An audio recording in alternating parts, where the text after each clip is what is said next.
Hello, this is Mr. Delabruere, and this is my practice video for Essential Elements Exercise 65. I'm going to be playing it on flute, clarinet, and saxophone, and then I'm going to go over some of the things that you'll want to focus on when you're practicing exercise number 65. I hope you enjoy.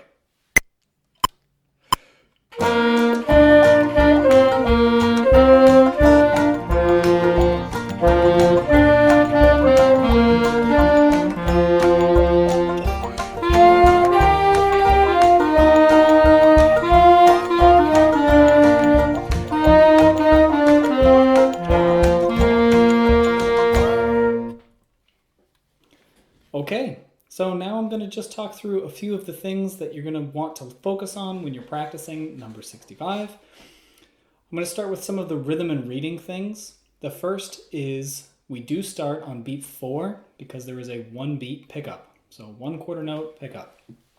Just as a reminder as I start using measure numbers, that the pickup note does not count as a measure.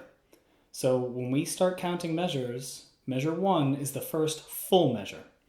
So the first note of the piece is actually not in measure 1. It's before measure 1 because it's a pickup. So there are 8 full measures in this piece. Okay, the next thing that I want to talk about is the dotted half note. If you look in measure 4 and again in measure 8, the last measure, you'll see that we do have 2 dotted half notes in this exercise. A dotted half note gets how many beats? It gets 3 beats. So we take a half note, which is 2 beats long, we add the dot, and the dot adds half of the original value. So we take 2 plus half of 2, which is 1, and it turns into 3. So there are 3 beats in every dotted half note. The next thing, this is new and we have not gotten a chance to go over in class yet. The tie in measure 2, or the line underneath that connects those 2 notes, that is a tie. A tie takes 2 notes that are the same pitch, it ties them together, and so we take the length of both of those notes and we add them together. Another way of saying it, or another way of thinking about it, is that you are playing those 2 notes back to back, you're just not tonguing in between. So if you have 2 notes and you don't tongue in between, then effectively you're just adding the length of the notes together. So just to give you an example, in measure 2, I would count the rhythm as 1, 2, 4. So I didn't count beat 3, even though we have 4 quarter notes, and it looks like 1, 2, 3, 4. I'm tying beats 2 and 3 together, so we have 1, 2, 4. Okay, so that's how the tie works. That's all the dotted half notes. And that's the pickup. So with that, everyone should be all set with the rhythm. If you have any questions, of course, you can always ask me.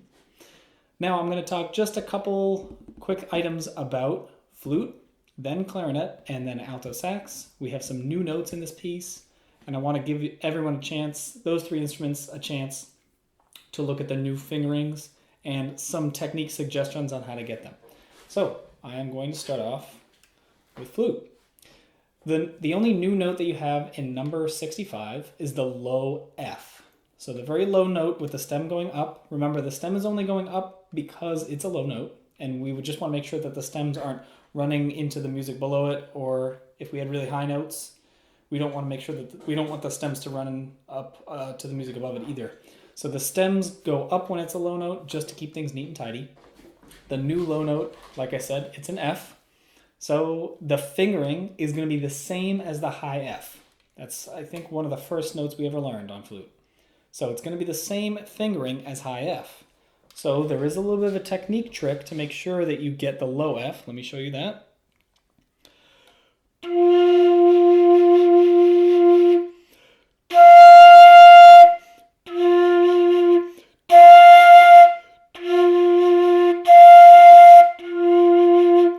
So there I'm switching back and forth between high F and low F. I angled down just so that you could see my fingers really well. Now, when you're playing them, you're going to want to make sure that you're sitting up with your best posture, just like normal. The only thing that should change is just your lips and just a small change. So watch very carefully for the change.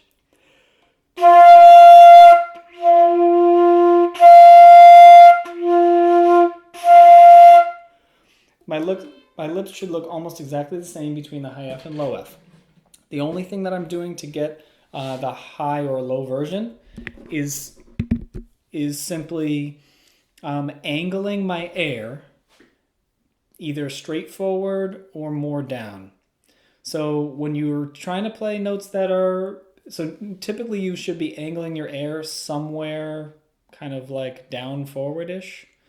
If you're trying to get a very low note, it can help if you angle your air more towards yourself, so closer to the floor, so more straight down. That can help make sure that you get low notes when you're looking for low notes, even though you're using the same fingering. Once you take out your flute and try it a few times, eventually you'll be able to find it. And if you really want to make sure that you have really good control, do what I just did, which is switching between high and low, re-angling your air with your lips every time. One last suggestion, if you're still struggling to get the low note, remember that low notes need slower air. So if you slow down your air just a little bit, it can also help you with that low note. Okay, I'm going to move on to clarinet. So clarinet's new note is a low G. So low G is going to be thumb, just like we've always used, and then fingers, well, except for G and A, of course, but thumb, like we started. 1, 2, 3, 1, 2, 3. So we have 3 on the top, 3 on the bottom, and the thumb on the back. Make sure that you have your right thumb underneath the thumb rest. So if I were going to play some notes going down to make sure I get to it.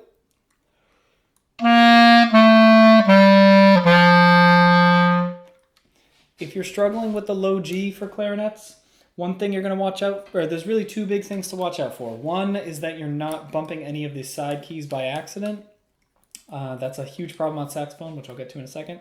And the other problem is to make sure that you're covering all of the holes completely. If you're not completely covering the hole, then you might not get a clear sound and you might not get the G.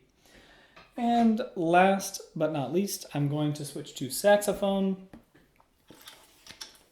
So saxophone's new note is a low D. Low D on saxophone is played almost exactly like the low G on clarinet.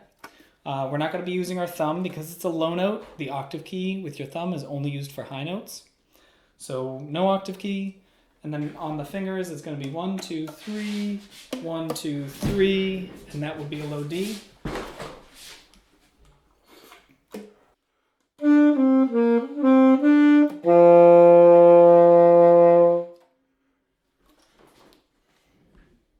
Okay. In order to get low notes, if you're struggling to get those, one small thing is, or again, two things. The first is the same as clarinet. You're going to want to make sure you're not bumping any of these side keys. That'll give you just not a right sound.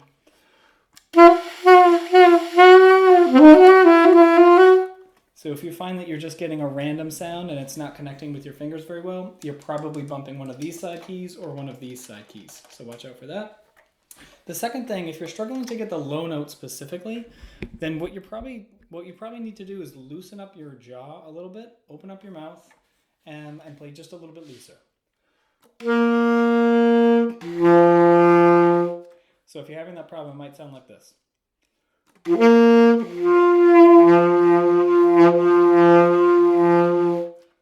you hear how it's sort of fighting between the high and the low version? If I loosen up, then I can lock into the low version. And you want to make sure that your air is smooth the whole time. If it's too fast or too slow, then you'll have a problem. So just try to make sure it stays smooth. Try playing from G down to D. And drop your jaw like this. And that can help make sure that you get that note consistently. Okay, I know this is a bit of a longer video, but this is as much detail as I can give with technique and with new notes. All of the rhythm stuff applies to everyone. And of course, if you have any requests for future videos, or if you just want to say that you liked it, feel free to give a thumbs up, comment in Google Classroom, or comment in YouTube. Okay, thanks everybody. Happy practicing.